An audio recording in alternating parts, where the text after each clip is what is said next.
কি করছো? সবে তোমায় কাশ্মীর থেকে বাঁচিয়ে আনলাম, আর এখন মরতে তুমি আমেরিকা ছুটছো, আর সেটা আবার আমাকে না জানিয়ে। কোথাও যাওয়া হবে না, একদম না। চলো বাড়ি চলো। আরে আবার ব্যাগ নিয়ে কোথায় যাচ্ছো? বাড়ি? ওটা আমার ব্যাগ নয়, তাহলে? অভিকের। অভিক? Might B.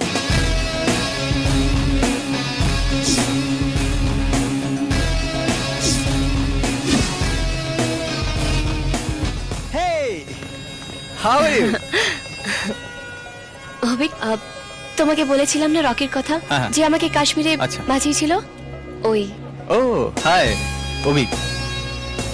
আসলে আপনি ওর না, আমার প্রাণ বাঁচিয়েছেন। Thank you. ছেড়ে দে। ও সরি। হাত নয়। ওকে। কি যাতা বকছেন? আপনার কি মাথা খারাপ হয়ে গেছে? একদম একদম। একটা চুবুর যে এরকম অ্যাকশন আছে জানতাম না রে ভাই। উঠতে বসতে খেতে শুতে সব সময় ওকে দেখছি।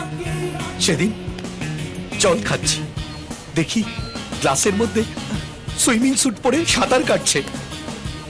এ ভাই, তোর পয়সা আছে, ভিসা আছে, ওখানে গেলে হেভি হেভি মেম সাহেব পেয়ে যাবি। লোকালটাকে ছেড়ে দে না, কথা দে।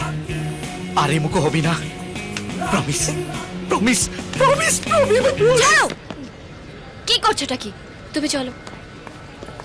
নন্দিনী, তুমি বুঝতে পারছো না ছেলেটা সুবিধের নয়, তার চেয়ে বরং আমি যাওয়া ক্যান্সেল করছি। তুমি কি পাগল হয়ে গেছো নাকি? এইটুকুনি একটা ছোট প্রবলেমের জন্য কেউ ট্রিপ ক্যান্সেল করে? তুমি বিশ্বাস করো, তুমি যখন ফেরত আসবে তুমি দেখবে আমি ওকে সামলে স্যার। নিয়েছি। ফ্লাইটের টাইম হয়ে গেছে। 1 মিনিট। এই যে তোমার ব্যাগ। আবার তুমি ব্যাগ নিয়ে এসছো?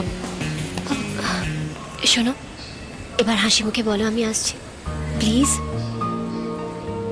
ঠিক আছে, কিন্তু তুমি ভালো থেকো, সাবধানে থেকো। I love you. Love you too. Bye. By.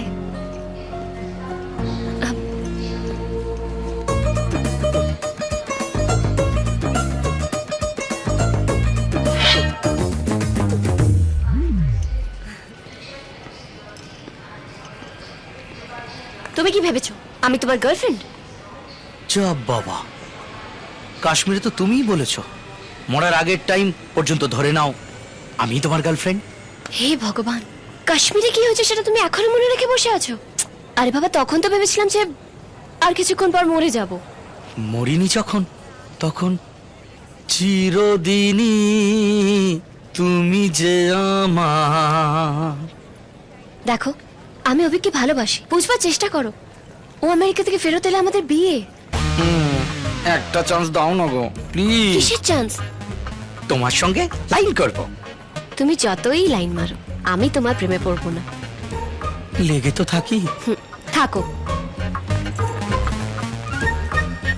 এই যে তোমার নাম? নন্দিনী।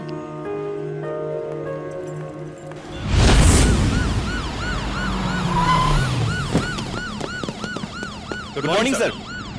Good morning. চলো, কোথা থেকে ধরলে? ডোংরি স্যার। কিছু বের করতে পারলে?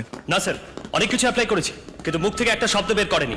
আরেকটা খবর স্যার, ওর কাছে প্রচুর আরডিএক্স আর জিলেটিন স্টিক পাওয়া গেছে। ওদিকে আছে স্যার।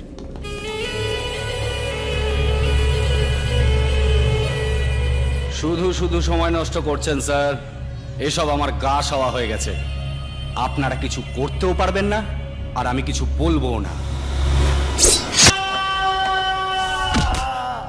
রবি বর্মার গ্যাংয়ে কতদিন আছিস?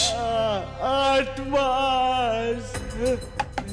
8 মাসে বিস্ফোরকের মজুদদাতা হয়ে গেছিস। বড্ড তাড়াতাড়ি উপরে উঠে এসেছিস। আমি সামান্য কুরিয়ার স্যার, একদিকের মাল অন্যদিকে ডেলিভারি দেওয়াই আমার কাজ। এর থেকে বেশি কিছু আমি জানি না স্যার। রবি বর্মা আর তার ছোট ভাই রাজ বর্মা, তাদের নেক্সট টার্গেট কি? প্ল্যান কি? মুম্বাইয়ের মেন পয়েন্টে বিস্ফোরণের ছক করা হচ্ছে স্যার। আর এই জন্য কিছু ছেলেকে রিক্রুটমেন্ট করেছে যাতে পুলিশের মুভমেন্ট অন্যদিকে ঘুরে যায়। মুম্বাইতে আবার আগুন জ্বলবে। আমি যে নামের লিস্টটা দিয়েছিলাম, ইয়েস স্যার, আপনার দেওয়া লিস্ট অনুযায়ী 4 জনের উপর নজর রেখেছিলাম। ওদের প্রত্যেকের ক্রিমিনাল ব্যাকগ্রাউন্ড সহ অল ডিটেলস আপনাকে মেল করে দিয়েছি। বাট স্যার, এর মধ্যে থেকে একজনকে আমরা এখনো পর্যন্ত ট্রেস আউট করতে পারিনি। স্যার স্যার এর নাম রকি, ওর নামে 4-4টে কেস ফাইল আছে। টাকার জন্য যে কোনো কাজ করতে পারে স্যার। বছর খানেক হলো মুম্বাই থেকে গায়েব হয়ে গেছে। আই ওয়ান্ট হিম। খোঁজ নাও কোন গর্তে লুকিয়ে বসে আছে, টেনে বের করো সেখান থেকে।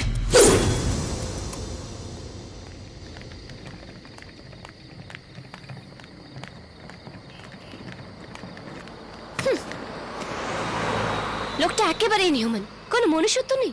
দেখবি ঠিক শুকিয়ে আমসত্ব হয়ে যাবে একেবারে। তুই আরো নিজে মাদার টেরেসা হয়ে দান ধ্যান কর, বাড়ি থেকে তো বার করে দিল, ল্যাম্প পোস্টের নোটিশও টানিয়ে দিয়েছে। দেখ দেখ,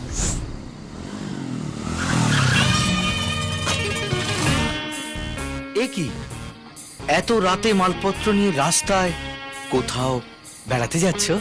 বাড়িওয়ালা আমাদের উইদাউট নোটিসে বাড়ি থেকে বের করে দিয়েছে। উইদাউট নোটিস কোথায়? নোটিস দিয়েছে তো, এখন কি করবে? তুই একটা অভিকে ফোন কর না। এই আবার কেন ওকে মনে করিয়ে দিচ্ছ নামটা? ও 15 দিনের জন্য ওই নামটা ভুলে থাকতে চাইছে। হ্যাঁ, ভালো ঘর আর বর দুটোই আছে, দেখতে পারো। লাগবে না। ভেবে দেখো, মাঝরাতে ল্যাম্পপোস্টের নিচে দাঁড়িয়ে থাকা মেয়ে, ডিকশনারিতে অন্য মানে। বাবু আর না করিস না, এরপর মাতাল এসে গেলে আরো রিস্ক হয়ে যাবে। উফ, কি জ্বালাতন এই যে পড়েছি। ঠিক আছে ঠিক আছে, আমরা কিন্তু বেশি ভাড়া দিতে পারবো না। স্কিমে গেলে কিচ্ছু দিতে হবে না, পরের সঙ্গে ঘর ফ্রি। আমি যাব না।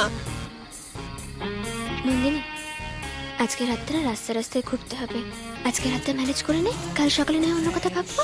হে ভগবান, ঠিক আছে তোর যা ইচ্ছে কর। আমরা কোনো স্কিম টিমে যাব না, নর্মালি যাব। কাস্টমার যেমন চাইবে। নন্দিনী এসো, আর আমি মাল নিয়ে এসো।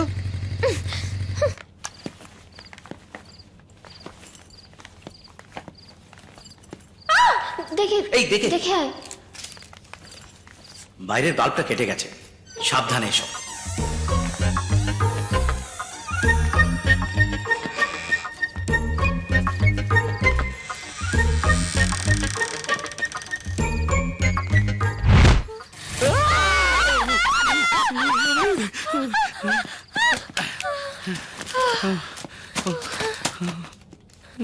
এই পায়রার খোপের মতো ঘরটার জন্য 7,500 টাকা?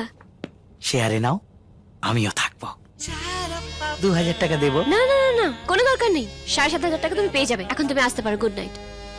অফারটা 15 দিনের জন্য আছে, লাগলে মিসড কল দিও। Good night ladies, good night.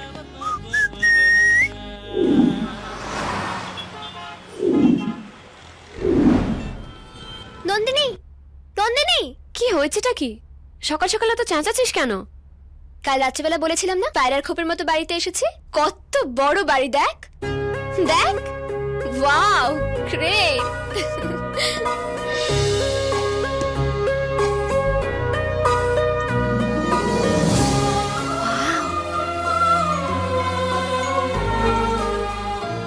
Nandini, Nandini, আসছি। এদিকে আয়। এই কোথায় এসে উঠেছি আমরা? এত বড় বাড়ি। তুই বাড়ির কথা ছাড়, ওদিকে দেখ ওটা কি। ওয়াও, কি দারুণ না ছবিটা। আর দাদা দাদা, আমি ছবিটার কথা বলছি না। তাহলে মালটা একদম সুবিধের না। কাল রাতে বুঝতে পারিনি, কিন্তু এখন খুব টের পাচ্ছি যে ওর কাজ শুরু করে দিয়েছে। আই এম শিওর এটা ওরই বাড়ি, আর ও আমাদের এখানে ইচ্ছে করে এনে তুলেছে। দূর, তুই যাই বল না কেন, 7,500 এত বড় বাড়ি পাওয়া যায় নাকি? পাওয়া যায় না তো, আর পাওয়া গেছে মানে নিশ্চয়ই কোনো রিস্ক ফ্যাক্টর আছে। কি দরকার এখানে থাকার? চল না এখান থেকে চলে যাই।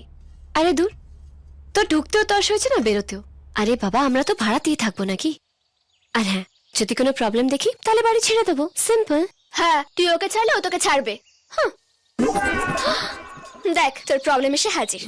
Good morning. মর্নিং। এক্ষুনি জিজ্ঞেস করবে খবরের কাগজ কিংবা দুধ লাগবে? খবরের কাগজ কিংবা দুধ লাগবে?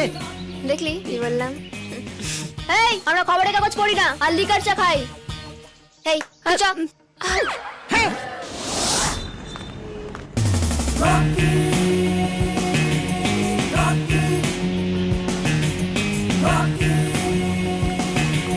Rocky.